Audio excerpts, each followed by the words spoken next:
Hello నమస్తే, welcome to YRV media health and beauty. నేను మీ కళ్యాణి. మీలో చాలామందికి ప్రెగ్నెన్సీ రిలేటెడ్ చాలా డౌట్స్ ఉంటాయి.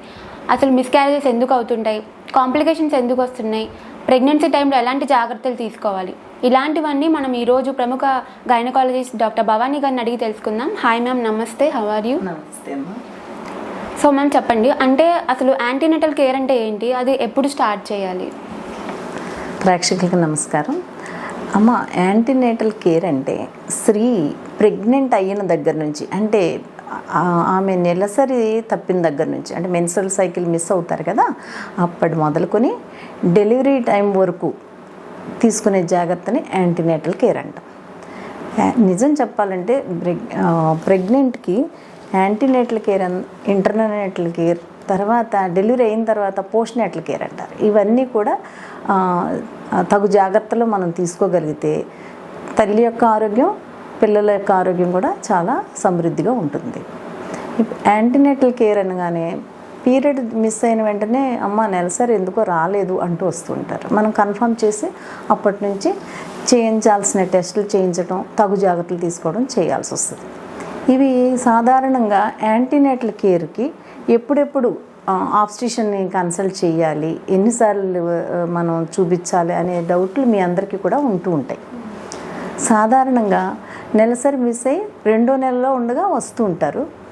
ఇలా అప్పటి మొదలుకొని 7 నెలల వ్యవధి వరకు, అంటే 28 వారాలు వచ్చే వరకు ప్రతి నెల 4 వారాలకు ఒకసారి చొప్పున ఆబ్స్టిషన్ దగ్గరికి మీరు వెళ్ళి చూపించుకొని తగు జాగ్రత్తలు, టెస్టులు చేయించుకోవడం, ఇచ్చిన సూచనలు ఫాలో చేయడం చేయాలి.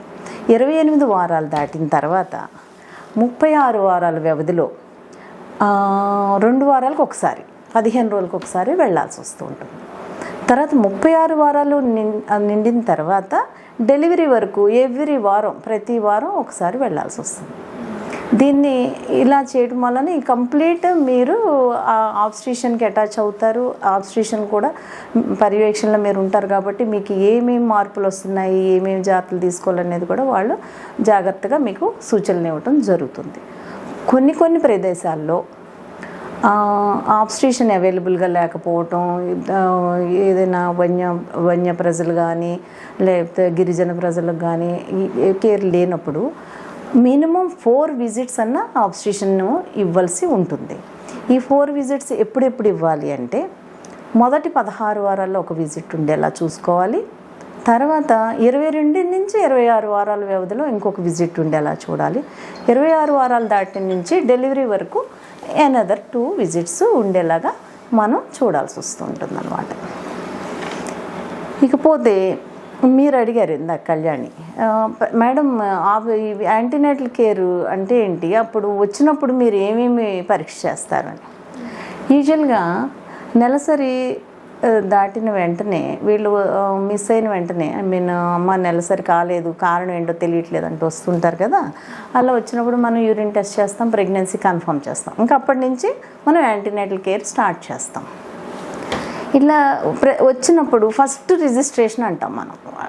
ఫస్ట్ రిజిస్ట్రేషన్ టైంలో ఫస్ట్ ఏం చేస్తాం, ఆమె పేరు, వాళ్ళ హస్బెండ్ పేరు నోట్ చేస్తాం. పేరుకి దీనికి సంబంధం ఏముంది, రిలీజియన్ అని అంటే కొన్ని రిలీజియన్స్లో నాన్ వెజిటేరియన్ తీసుకోకపోవడం ఉంటుంది, ఓన్లీ వెజిటేరియన్ డైటేషన్స్ ఉంటారు. కొంతమంది కంప్లీట్ శాకాహారులే, కొంతమంది దుంపలు తిన్నవాళ్ళు, ఇట్లా రకరకాలు ఉంటారు. వాళ్ళ రిలీజన్, వాళ్ళ అలాగే వాళ్ళ ప్లేస్, అడ్రస్ కూడా తీసుకుంటూ ఉంటాం. వాళ్ళు ఎండమిక్ డిసీజెస్ ఏమైనా ఉన్న ప్లేస్ నుంచి వచ్చారా, ఇట్లా థరోగా మనకి అవగాహన రావటం కోసం ఆమె పేరు, ఆమె హస్బెండ్ పేరు, వాళ్ళు ఉండే అడ్రస్, వాళ్ళ ఏరియా, ఇవన్నీ కూడా మనం రిజిస్టర్ చేయటం జరుగుతుంది. వీటిలో మెయిన్ వీళ్ళ ఆహారపు అలవాట్లు ఏమిటి, కంప్లీట్ వెజిటేరియన్సా, కంప్లీట్ వెజిటేరియన్సే సఫిషియెంట్ ప్రోటీన్ డైట్ వెళ్తుందా లేదా, ఓన్లీ దుంపలు లాంటివి అవాయిడ్ చేసేవాళ్ళ కాదా, ఇట్లా రకరకాల ఆహారపు అలవాట్లు అవన్నీ కూడా మనం మనకి అవగాహన అవుతుంది, వాళ్ళకి ఎక్స్ప్లెయిన్ చేయడం కూడా జరుగుతుంది.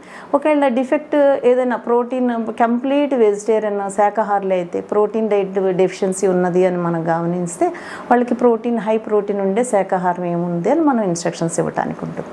అట్లానే వాళ్ళకి నేమ్తో పాటు మనం వాళ్ళ హస్బెండ్ నేము అండ్ ప్రొఫెషన్ కూడా అడుగుతూ ఉంటాం. ప్రొఫెషన్ వల్ల ఏంటంటే వాళ్ళ సోషియో ఎకనామిక్ స్టేటస్, వాళ్ళ పరిస్థితి ఏంటి అనేది కూడా మనకి అర్థమవుతుంది. కొన్ని లో సోషియో ఎకనామిక్ స్టేటస్లో ఛాన్సెస్ ఆఫ్ వెజైనల్ ఇన్ఫెక్షన్స్ ఎక్కువ ఉంటాయి. అదేవిధంగా ఆహారపు అలవాట్లు కూడా పూర్ న్యూట్రిషనల్ స్టేటస్ని ఇండికేట్ చేస్తూ ఉంటాయి. సో దట్ అందుకు కూడా మనం వాళ్ళ జాబ్ రిలేటెడ్ అండ్ కొన్ని జాబ్స్ సెడెంటరీ లైఫ్ స్టైల్ ఉంటాయి. ఈ సాఫ్ట్వేర్ జాబ్స్లో కానీ వీటిలో ఇవన్నీ కూడా మనకి మనం అవగాహనలోకి తీసుకుని వాళ్ళ జాబ్ ఏంటి, వాళ్ళ అన్నీ మనం గమనించుకుని వాళ్ళకి మనం ప్రత్యేకమైన సూచనలు ఇవ్వటానికి అవకాశం ఉంటుంది. ఇలానే రిజిస్ట్రేషన్ టైంలో వాళ్ళు కంప్లీట్ కాంటాక్ట్ నంబరు, అడ్రస్ థరోగా తీసుకుంటాం. ఎందుకు? అలానే మన హాస్పిటల్ నంబరు, మన కాంటాక్ట్ అడ్రస్లు, ఫస్ట్ పర్సన్ టు కాంటాక్ట్ అనే పర్సన్ నంబర్లు కూడా ఇస్తూ ఉంటాం. ఎందుకు?